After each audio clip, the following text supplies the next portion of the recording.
Hello বন্ধুরা, আমার নাম রাজিয়া সুলতানা মিম। আমি বাংলাদেশের একজন সাধারণ গৃহবধূ। আজকে আমি আপনাদেরকে যে গল্পটি বলবো সেটি আমাদের বাড়ির কাজের ছেলেকে কেন্দ্র করে। আমাদের বাড়িতে কাজে সাহায্য করার জন্য নতুন একটি ছেলে আসে, যার আচরণ প্রথম থেকেই আমার কাছে অদ্ভুত মনে হয়েছিল। ধীরে ধীরে এমন কিছু ঘটনা ঘটতে লাগলো যা আমার সব বিশ্বাসকে নাড়িয়ে দিল। আমি একজন বিবাহিত নারী। আমার স্বামী কর্মসূত্রে বিদেশে থাকেন। আমার ৫ বছরের একটি ছোট্ট মেয়ে আছে। আমি আমার শ্বশুর শাশুড়ি আর মেয়েকে নিয়ে আমাদের পারিবারিক জীবন বেশ ভালোভাবেই চলছিল। বাড়ির কাজকর্মের জন্য সহায়তাকারী ছিল, তাই আমার হাতে তেমন কোনো কাজ থাকতো না।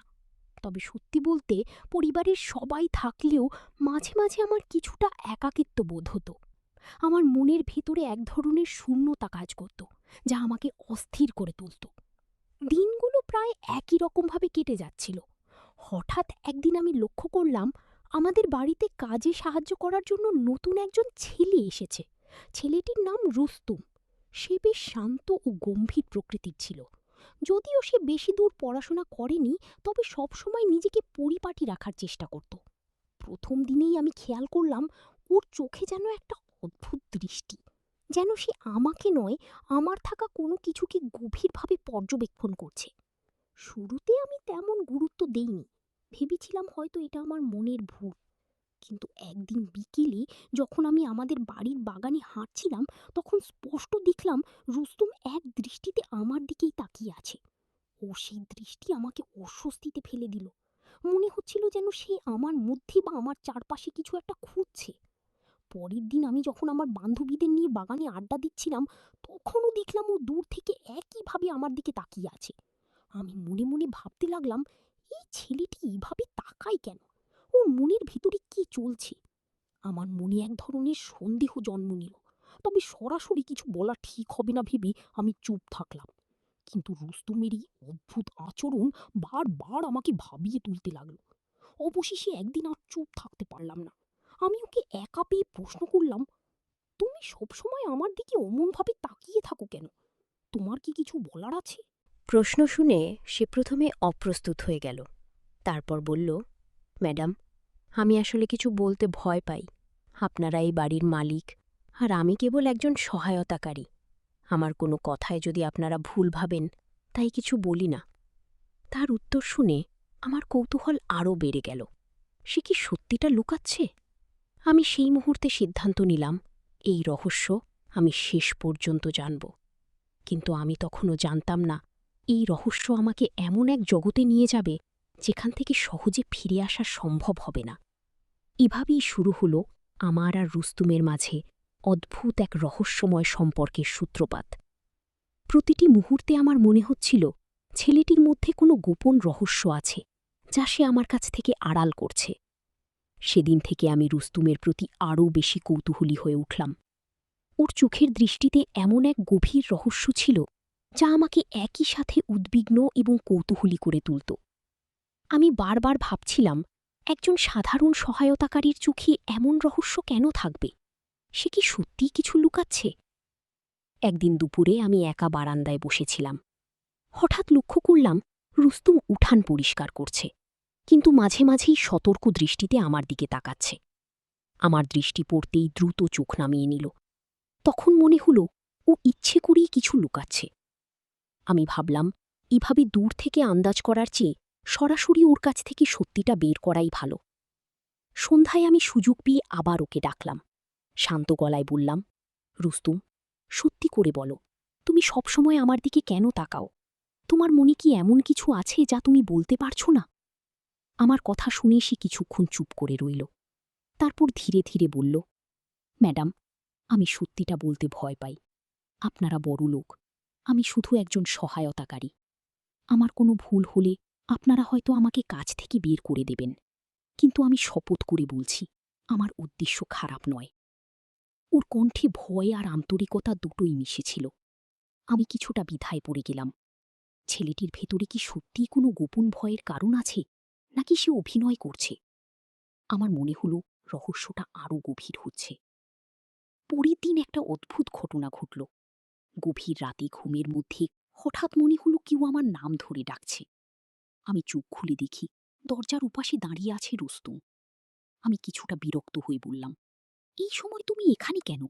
তখনও আতঙ্কিত স্বরে বলল, ম্যাডাম, আমি একটা অদ্ভুত জিনিস দেখেছি। আমি কসম খাচ্ছি, একটু আগেই দেখলাম আপনি বাগানে হাঁটছেন, অথচ এখন তো আপনাকে আমি আপনার ঘরেই দেখছি। প্রথমে আমি ওর কথা বিশ্বাস করিনি, কিন্তু কৌতূহলবশত জানালা দিয়ে বাইরে তাকালাম। অবাক হয়ে দেখি, সত্যিই আমার মতো দেখতে এক নারী বাগানে হাঁটছে। সেই দৃশ্য দেখে আমার শরীর কেঁপে উঠল। আমি হতবাক হয়ে রুস্তুমের দিকে তাকালাম, কিন্তু কোনো উত্তর পেলাম না। পরদিন সকালে আমার মন একদম শান্ত ছিল না। সারা রাত আমি ভাবছিলাম, এটা কি আমার চোখের ভুল, নাকি আসলেই অন্য কিছু। তাই আবার রুস্তুমকে প্রশ্ন করলাম, তুমি কবে থেকে এসব দেখছ? সত্যিটা লুকিও না। তখন ও শান্তভাবে বলল, ম্যাডাম, অনেক দিন ধরেই আমি রাতের বেলা আপনার মতো দেখতে একটি ছায়াকে ঘুরে বেড়াতে দেখি। আমি ভয় পেতাম, কিন্তু কাউকে বলার সাহস পাইনি। আজকে বলছি, কারণ মনে হলো আপনি সত্যিই এটা জানতে চান। রুস্তুমের কথা শুনে আমার ভিতরে সন্দেহ আরও বাড়ল। ওর মুখে ভয় আর সত্যতার মিশ্রণ ছিল, কিন্তু একই সঙ্গে মনে হচ্ছিল যেন ও পুরো বিশ্বাসটা জানে না, বা হয়তো ইচ্ছে করে সবটা বলছে না। আমার ভিতরে একটা সিদ্ধান্ত জন্ম নিল, যেভাবেই হোক এই রহস্যের সত্য আমি খুঁজে বের করব। রাতে সেই ঘটনার পর থেকে আমার মনের ভিতর অদ্ভুত এক ভয় জমে গেল। আমি নিজেকে প্রশ্ন করতে লাগলাম, সত্যিই কি আমি আমার মতো দেখতে কাউকে দেখেছি, নাকি এটা আমার কল্পনা? রুস্তুম নিশ্চয়ই কিছু দেখেছে, না হলে এত রাতে সে আমার ঘরের দরজায় আসত না। তবুও আমার ভেতরে সন্দেহ রয়ে গেল, ও কি সত্যিই আমার ভালোর জন্য এসব বলছে, নাকি অন্য কোনো খেলা খেলছে? পরের কয়েকদিন আমি রুস্তুমের উপর গোপনে নজর রাখলাম। ও খুব নিয়মিত নিজের কাজ করত। কখনো শ্বশুর শাশুড়িকে সাহায্য করছে, কখনো বাগান পরিষ্কার করছে, কিন্তু মাঝে মাঝে ওর চোখে সেই আগের রহস্যময় দৃষ্টি ফিরে আসত, যেন কিছু বলতে চায়, আবার ভয়ে পেয়ে চুপ হয়ে যায়। আমি বুঝলাম, এই রহস্য সহজে উদ্ঘাটন হবে না। এক রাতে আবার অদ্ভুত ঘটনা ঘটল। আমি আমার ঘরে বসে বই পড়ছিলাম। হঠাৎ জানালার কাছে নিজের প্রতিচ্ছবি ভেসে উঠল, কিন্তু প্রতিচ্ছবিটা যেন আমি নই, কারণ আমি শান্তভাবে বসেছিলাম, অথচ কাছে দেখা প্রতিচ্ছবিটি ধীরে ধীরে জানালার বাইরে এগিয়ে যাচ্ছিল। আমি ভয়ে স্থির হয়ে গেলাম, সাহস সঞ্চয় করে জানালার বাইরে তাকালাম। সত্যি আমার মতো দেখতে একজন মহিলা বাগানে হাঁটছে। আমি তাড়াতাড়ি রুস্তুমকে ডাকলাম। ও দৌড়ে এলো আর বাইরে তাকিয়ে কিছুক্ষণ নিঃশব্দে দাঁড়িয়ে রইল। তারপর আস্তে করে বলল, ম্যাডাম, আমি অনেক দিন ধরেই এই ছায়াটাকে দেখছি, কিন্তু আমি ভয় পেতাম, কেউ বিশ্বাস করবে না। আজ আপনি নিজেই দেখে ফেললেন। ওর কণ্ঠে এমন আতঙ্ক ছিল যে আমি অবাক হয়ে গেলাম। আমার মাথা ঘুরছিল, এটা কি কোনো অসুরেরই ছায়া, নাকি আমারই বিভ্রম? রুস্তমের কথা সত্যি মনে হল, কারণ ও একেবারেই ভয় পেয়েছে, কিন্তু আবার মনে হচ্ছিল হয়তো এর পেছনে ওর কোনো উদ্দেশ্য আছে। আমি ঠিক করলাম, এই রহস্যের গভীরে আমাকে যেতেই হবে। পরের সকালে আমি শাশুড়িকে বিষয়টা জানাতে চাইলাম, কিন্তু আবার মনে হলো উনি হয়তো আমাকে ভুল বুঝবেন, তাই চুপ করেই রইলাম। কিন্তু রুস্তুমের সঙ্গে আমার সম্পর্ক আরও রহস্যময় হয়ে উঠল। ও যেন আমার প্রতিটি পদক্ষেপ বুঝতে ফেলছে। আমি যতটা এড়িয়ে চলতে চাই, ততটাই ওর উপস্থিতি আমাকে কৌতূহলী করে তোলে। সেই রাতে আমি নিজে পরীক্ষা করার সিদ্ধান্ত নিলাম। ঠিক মাঝরাতে জানালার পাশে দাঁড়িয়ে রইলাম। কিছুক্ষণ পরেই হঠাৎ আবার সেই ছায়া দেখা দিল। আমি দ্রুত বের হয়ে গেলাম বাগানে। অবাক হয়ে দেখলাম, ছায়াটি দূর থেকে আমার দিকেই তাকিয়ে আছে, যেন কিছু বলতে চায়, কিন্তু কাছে যেতেই মিলিয়ে গেল। আমি স্তম্ভিত হয়ে দাঁড়িয়ে রইলাম। রুস্তুম আমার পেছনে এসে বলল, ম্যাডাম, আপনি যতই পালাতে চান, এই রহস্য আপনার সঙ্গে জড়িত। হয়তো আপনার অজানা কোনো ইতিহাস আছে। তার চোখে তখন অদ্ভুত এক দৃষ্টি, যা ভয়ের সঙ্গে রহস্যকে আরও গভীর করে তুলল। সেই রাতের ঘটনার পর আমি আর শান্ত থাকতে পারলাম না। দিনের বেলায় চারপাশ সব স্বাভাবিক থাকলেও রাত হলেই বুকের ভিতর অজানা এক ভয় বাসা বাঁধত। আমি বুঝতে পারছিলাম আমার জীবনে কিছু অস্বাভাবিক ঘটছে, অথচ আশেপাশের কেউ কিছু টেরই পাচ্ছে না। কেবল রুস্তুমই বারবার আমার সঙ্গে এই রহস্য ভাগ করে নিচ্ছে। রুস্তুম এখন আর আগের মতো শুধু তাকিয়ে থাকে না, বরং সুযোগ পেলেই সাবধানে আমাকে বোঝাতে চায় যে আমি বিশ্বাসটিকে হালকা করে দিচ্ছি। একদিনও গম্ভীর গলায় বলল, ম্যাডাম, আমি মনে করি আপনার উপর কোনো অশুভ ছায়ার প্রভাব পড়েছে। আমি যতবার রাতে আপনাকে প্রতিচ্ছবির মতো দেখতে পাই, ততবার মনে হয় আপনার জন্য বিপদ ঘনিয়ে আসছে। ওর কণ্ঠে ছিল ভয় আর সতর্কবার্তার মিশ্রণ। আমি ভিতরে ভিতরে বিভ্রান্ত হয়ে পড়ছিলাম। ওর কথাগুলো অদ্ভুত শোনালেও সত্যি বলতে আমার মনে হচ্ছিল প্রতিটা কথাই ঠিক, কারণ আমি নিজেও তো দেখেছি আমার মতো দেখতে সেই ছায়াকে। তাই মনে মনে সিদ্ধান্ত নিলাম কিছু একটা করতেই হবে। শুধু রুস্তুমকে সন্দেহ করি আর সময় নষ্ট করা যাবে না। পরের দিন আমি সাহস করে শাশুড়িকে বললাম, মা, আমি মাঝে মাঝে অদ্ভুত কিছু দেখছি রাতে। মনে হয় কেউ আমার মতো ঘুরে বেড়াচ্ছে বাগানে। শাশুড়ি প্রথমে হেসে উড়িয়ে দিতে চাইলেন, কিন্তু আমার গম্ভীর মুখ দেখে তিনি চুপ হয়ে গেলেন। হয়তো উনিও ভেতরে ভেতরে চিন্তিত হলেন। সেই রাতে আমি দরজায় তালা মেরে ঘুমালাম, কিন্তু মাঝরাতে আবারও কানে ভেসে এলো আমার নাম ধরে কেউ ডাকছে। ভয় কেটে গিয়ে এবার আমি রাগে উঠে দাঁড়ালাম। দরজা খুলে দেখলাম আবার রুস্তুম দাঁড়িয়ে আছে। ওর চেহারা ঘামে ভিজে গেছে। ম্যাডাম, আমি এবার নিশ্চিত, আজ রাতেও আপনাকে বাইরে হেঁটে বেড়াতে দেখেছি, অথচ আপনি তো এই ঘরে আছেন। আমি আর এক মুহূর্তও দেরি করলাম না। তৎক্ষণাৎ ওকে নিয়ে বাগানে বের হলাম। চারপাশ নিস্তব্ধ, শুধু ঝিঝি পোকার ডাক। কিন্তু কিছুক্ষণ দাঁড়িয়ে থাকার পর হঠাৎ আবার দেখা গেল আমার মতো দেখতে সেই ছায়া ধীরে ধীরে আমাদের দিকে তাকিয়ে হাঁটছে। আমি আতঙ্কে দিশেহারা হয়ে গেলাম। রুস্তুম আমার হাত শক্ত করে ধরে বলল, ভয় পাবেন না ম্যাডাম, এটা আপনাকে ভয় দেখানোর জন্য নয়, বরং কোনো গোপন সত্য জানানোর জন্য আসছে। ওর কথায় এক অদ্ভুত দ্বিধা ছিল। আমি অবাক হয়ে ওর দিকে তাকালাম। সারা রাত আমি আর ঘুমাতে পারিনি। মাথায় শুধু একটা প্রশ্ন ঘুরছিল, রুস্তুম আসলে কি? কেন সে আমার সব রহস্য আগেভাগেই জানে? আর আমার এই প্রতিচ্ছবি আমাকে কি বোঝাতে চাইছে? রাতের সেই ঘটনার পর আমি ভেতরে ভেতরে অস্থির হয়ে পড়লাম। একদিকে ভয়, অন্যদিকে কৌতূহল, দুটোই আমাকে গ্রাস করেছিল। আমার মনে হচ্ছিল যতই আমি এই রহস্য থেকে দূরে থাকতে চাই, ততই এটি আমাকে ঘিরে ফেলছে। রুস্তুমও যেন প্রতিটি মুহূর্তে আরও গুরুত্বপূর্ণ হয়ে উঠছে। ওকে ছাড়া আমি আর কাউকে কিছু বলতে পারছিলাম না। পরের দিন সকালে শাশুড়ি আমার দিকে তাকিয়ে বললেন, ববিতা, তোমাকে আজকাল খুব চিন্তিত দেখাচ্ছে, শরীরটাও কেমন যেন দুর্বল লাগছে। আমি মুচকি হেসে বললাম, না, আমার সব ঠিক আছে। কিন্তু ভেতরে আমি জানতাম কিছুই ঠিক নেই, আর এটা আমি একা সামলাতে পারব কিনা সে নিয়েও সন্দেহ হচ্ছিল। দুপুরে আমি বারান্দায় বসেছিলাম। রুস্তুম এসে খুব আস্তে বলল, ম্যাডাম, আমি ভাবছি আপনাকে এক জায়গায় নিয়ে যাই। আমাদের এলাকায় একজন সাধক আছেন, যিনি এসব ব্যাপারে অভিজ্ঞ। হয়তো উনি কিছু বলতে পারবেন। প্রথমে আমি ভয় পেলাম, একজন অপরিচিত সাধকের কাছে যাওয়া কি ঠিক হবে? কিন্তু আবার মনে হলো আর কোনো উপায়ও তো নেই। তাই আমি চুপ করে মাথা নেড়ে সম্মতি দিলাম। সন্ধ্যায় আমরা গোপনে বের হয়ে গেলাম। বাড়ির কাউকে কিছু জানালাম না। আমি রুস্তুমের পিছু পিছু হাঁটছিলাম, আর মনে হচ্ছিল যেন কোনো অদৃশ্য শক্তি আমাদের অনুসরণ করছে। গ্রামের এক প্রান্তে একটা পুরনো কুটিরে পৌঁছালাম। ভিতরে সেই ব্যক্তি বসেছিলেন। তিনি আমাদের দেখে গভীর চোখে তাকালেন। তারপর হঠাৎ বললেন, তোমাদের দুজনের চারপাশে এক অসুখ ছায়া ঘুরছে, বিশেষ করে তুমি। তিনি আমার দিকে আঙুল তুলে বললেন, তোমার এই প্রতিচ্ছবির ভেতরেই লুকানো আছে আসল রহস্য। আমি শিউরে উঠলাম। রুস্তুম স্তম্ভিত হয়ে দাঁড়িয়ে রইল। তিনি চোখ বন্ধ করে বললেন, তুমি যাকে রাতে দেখছ সে আসলে কোনো সাধারণ ছায়া নয়। এটা তোমার অতীতের সঙ্গে যুক্ত এক শক্তি, যে এখনো মুক্তি পায়নি। তাই সে তোমার প্রতিচ্ছবি রূপে তোমার সামনে আসছে। আমি অবাক হয়ে তার দিকে তাকালাম। আমার মনে হচ্ছিল, সত্যিই কি আমার জীবনের অজানা কোনো ইতিহাস আছে? রুস্তম ধীরে ধীরে আমার পাশে এসে দাঁড়িয়ে বলল, ম্যাডাম, আমি তো প্রথম থেকেই বলেছি, আপনার সুরক্ষা ছাড়া আমি কিছুই চাই না। হয়তো এই কারণেই আপনাকে সাহায্য করার দায়িত্ব আমার ওপরেই পড়েছে। সেদিন রাতে বাড়ি ফিরে আমি অনেকক্ষণ চুপচাপ বসেছিলাম। মনে হচ্ছিল আমি এক অদ্ভুত খেলায় জড়িয়ে গেছি, যেখানে প্রতিটি পদক্ষেপ আমাকে নতুন রহস্যের দিকে নিয়ে যাচ্ছে।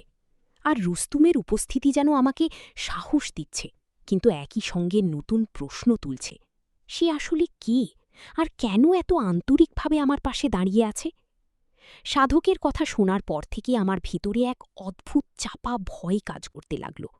প্রতিচ্ছবির ভিতরে আমার অতীতের কোন শক্তি লুকিয়ে আছে, এই ধারণাই আমাকে সারা রাত ঘুমাতে দিল না। চোখ বন্ধ করলেই যেন সেই ছায়া আমার চারপাশে ঘুরপাক খাচ্ছে। পরদিন সকালে রুস্তুম আবার আমার পাশে এসে দাঁড়াল। তার চোখে ভরসার ছাপ ছিল।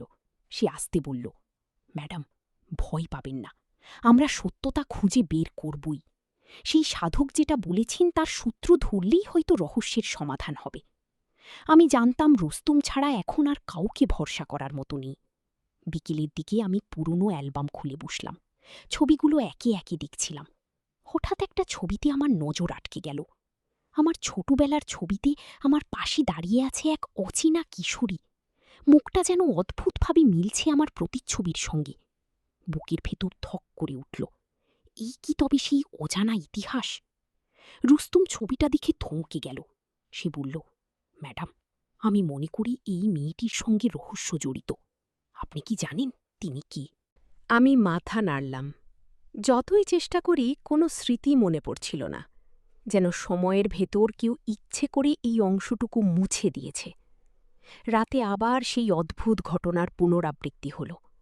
আয়নায় তাকাতেই দেখি আমার প্রতিচ্ছবি আমাকে দেখছে অচেনা দৃষ্টিতে। ঠোঁট নড়ছে, কিন্তু কোনো শব্দ নেই।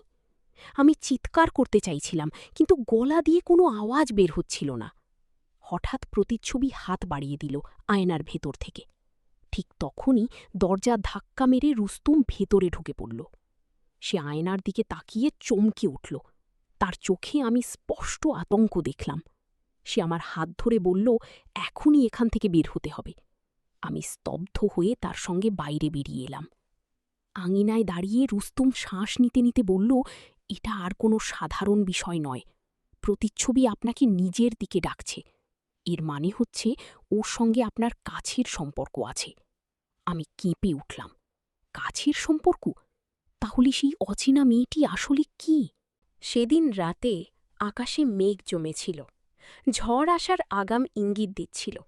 আর আমার মনেও যেন এক অজানা ঝড় বইতে লাগল। সত্যতা জানার পথে আমরা যতই এগোচ্ছি, ততই অন্ধকার যেন আরও ঘন হয়ে আসছে। ভেতরে ভেতরে আমার অস্থিরতা বেড়েই চলেছিল। প্রতিচ্ছবির সঙ্গে নিজের সম্পর্ক বোঝার চেষ্টা করতে গিয়ে আমি বুঝতে পারলাম রুস্তুম আমার প্রতি কতটা সতর্ক এবং দায়িত্বশীল। রাতের সেই ঘটনার পর আমরা দুজনেই সিদ্ধান্ত নিয়েছিলাম রহস্যের সূত্র খুঁজে বের করতেই হবে। পরের দিন আমরা আবার সেই সাধকের কাছে গেলাম। তিনি আমাদের কিছু বিষয় বোঝালেন এবং বললেন, এই শক্তি শুধু তোমার সাথেই নয়, রুস্তুমের সাথেও সম্পর্কিত। তাই তোমাদের দুজনকে একসাথে সতর্ক থাকতে হবে। এই রহস্যের সমাধান শুধু সাহস আর ধৈর্যের মাধ্যমেই সম্ভব। তার কথায় আমরা দুজনেই মাথা নাড়লাম। রুস্তুমের সাথে মিলে আমি পরিকল্পনা করতে লাগলাম। প্রতিচ্ছবির আচরণ পর্যবেক্ষণ করা এবং তার উপস্থিতির কারণ বোঝার চেষ্টা করা, এসবই আমাদের করতে হচ্ছিল। প্রতিটি পদক্ষেপ আমাকে রহস্যের আরও গভীরে নিয়ে যাচ্ছিল এবং আমার মনে হতে লাগল সত্যিই রুস্তুমের উদ্দেশ্য খারাপ নয়। একদিন রাতে আমি বাগানে গেলাম এবং রুস্তুমও সঙ্গী ছিল। হঠাৎ আমরা দেখলাম প্রতিচ্ছবি বাগানের এক কোণে দাঁড়িয়ে আছে। এবার আমি ভয় পেলাম না, বরং বুঝতে পারলাম প্রতিচ্ছবিটি আমাদের কোনো বিপদে ফেলার জন্য নয়, বরং আমাদের কাছে কাছে কিছু একটা পৌঁছাতে চাইছে। রুস্তুম বলে উঠল, ম্যাডাম, দেখছেন? ও যেন আমাদের সঙ্গে যোগাযোগ করতে চাইছে। আমি গভীরভাবে তাকালাম।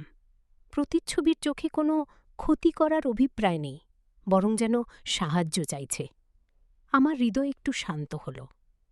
পরের কয়েকদিন আমরা নিয়মিত বাগানে গিয়ে তার গতিবিধি লক্ষ্য করতাম। প্রতিচ্ছবি আমাদের কাছে আসছিল, আর আমরা বুঝতে পারছিলাম তার উদ্দেশ্য হল আমাদের কোনো সত্য জানানো। রুস্তুম সবসময় পাশে থেকে আমাকে নিরাপদ রাখছিল। একদিন সাধক বললেন, এখন সবকিছু স্পষ্ট হবে। ওর উদ্দেশ্য কখনো খারাপ ছিল না। এটি শুধুই তোমাদের জন্য একটি সতর্ক বার্তা, যাতে তোমরা একে অপরকে বুঝতে পারো। আমার চোখে তখন আনন্দ আর বিস্ময়ের মিশ্রণ ছিল। আমি রুস্তুমের দিকে তাকালাম আর এবার বুঝতে পারলাম সবকিছুর পেছনে ওর ভালো উদ্দেশ্যই ছিল। সেদিন রাতেই আমি অনুভব করলাম ভয়ের ছায়া দূর হচ্ছে, আর রুস্তুমের পাশে থেকে আমি অনুভব করলাম নিরাপত্তা, আস্থা এবং এক নতুন বন্ধুত্বের সূচনা।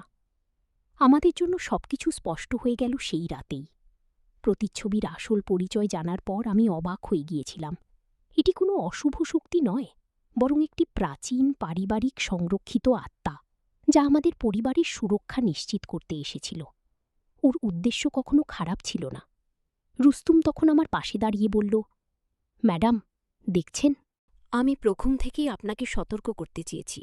কখনো আপনার ক্ষতি করার অভিপ্রায় আমার ছিল না। আমি শুধু চেয়েছি আপনি নিরাপদ থাকুন। তার কথা শুনে আমি গভীরভাবে বোঝার চেষ্টা করলাম কেন আমি আগে ওকে সন্দেহ করেছিলাম। আমরা দুজন মিলে প্রতিচ্ছবির সঙ্গে শান্তভাবে আচরণ শুরু করলাম, আর প্রতিচ্ছবিও আমাদের সঙ্গে স্বাভাবিকভাবে যোগাযোগ করছিল। সে যেন আমাদের পথ প্রদর্শক হয়ে উঠল। বাগান এখন আর ভয়ের জায়গা নয়, বরং আমাদের বোঝাপটার জায়গা হয়ে উঠল। পরের দিন রুস্তুম আমাকে বাগানের পাশের একটি পুরনো ঘরে নিয়ে গেল। সে অদ্ভুতভাবে শান্ত এবং গম্ভীর। বলল, ম্যাডাম, আমি এখানে থাকি শুধু যাতে আপনাকে কোনো বিপদে পড়তে না হয়। আপনার নিরাপত্তা আমার দায়িত্ব। আমি আবারও বুঝলাম ওর প্রতি আমার প্রথম সন্দেহ সম্পূর্ণ ভুল ছিল। আমরা ধীরে ধীরে প্রতিদিনের স্বাভাবিক জীবনে ফিরে গেলাম। প্রতিচ্ছবির উপস্থিতি আমাদের মনকে শান্তি দিচ্ছিল, আর রুস্তুমের আন্তরিকতা আমাকে শেখাল কখনো কোনো মানুষকে তার বাইরের আচরণ দেখে বিচার করা উচিত নয়। আসল উদ্দেশ্য বোঝা প্রয়োজন। রাতের আকাশের নিচে আমি রুস্তুমের দিকে তাকালাম। বললাম, আমি প্রথমে তোমার উদ্দেশ্য নিয়ে ভুল ভেবেছিলাম, কিন্তু আজ বুঝতে পারলাম তোমার উদ্দেশ্য সবসময় ভালো ছিল। রুস্তুম কেবল মাথা নেড়ে হাসল। আমরা দুজনেই শান্তি অনুভব করছিলাম। সেই রাতে আমি গভীরভাবে ভাবলাম, কত সহজে আমরা অন্যকে দেখে ভুল সিদ্ধান্তে পৌঁছে যাই। বিশ্বাস এবং ধৈর্য সব সমস্যার সমাধান করতে পারে। বন্ধুরা, পরিশেষে আমি তোমাদেরকে বলতে চাই, কখনোই কাউকে তার বাহ্যিক আচরণ দিয়ে বিচার করা উচিত নয়। যে কোনো ঘটনা বা আচরণের পেছনের সত্য খুঁজে বের করার চেষ্টা করা উচিত। অনেক সময় মানুষ এবং পরিস্থিতি আমাদের ভালোর জন্যই কাজ করে। মন খুলে বিশ্বাস করতে শিখুন, কারণ সবার উদ্দেশ্য খারাপ হয় না। বন্ধুরা, আজকে এই পর্যন্তই। আবারও আসবো তোমাদের মধ্যে নতুন কোনো এক গল্প নিয়ে। গল্পটি যদি তোমাদের ভালো লাগে তাহলে লাইক, কমেন্ট, শেয়ার এবং সাবস্ক্রাইব করে আমাকে সাপোর্ট করবেন। প্রতিদিন আমি আপনাদেরকে একটা করে নতুন গল্প উপহার দেব। পরিশেষে আপনাদের সকলের সুস্বাস্থ্য কামনা করি। পুরো গল্পটা শোনার জন্য আপনাদের সকলকে অসংখ্য ধন্যবাদ।